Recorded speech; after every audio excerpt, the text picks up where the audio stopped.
రాఖీ పౌర్ణమి సందర్భంగా మన తెలంగాణ ప్రజలకు, దేశ ప్రజలకు అందరికీ కూడా శుభాకాంక్షలు. పెద్ద ఎత్తున రక్షాబంధన్ అనేది అక్క తమ్ముడు, అన్న చెల్లె, ఇది పెద్ద బంధం. భారతదేశంలోనే ప్రపంచమంతా కూడా ఈరోజు రక్షాబంధన్ చేసుకుంటున్నారు.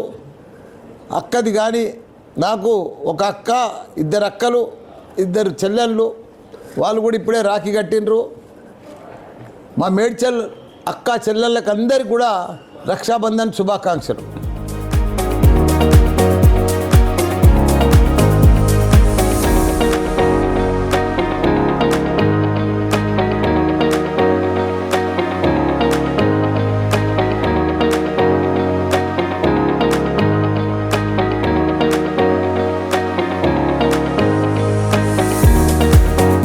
మన తెలంగాణ ప్రజలకు, దేశ ప్రజలకు అందరికీ కూడా శుభాకాంక్షలు.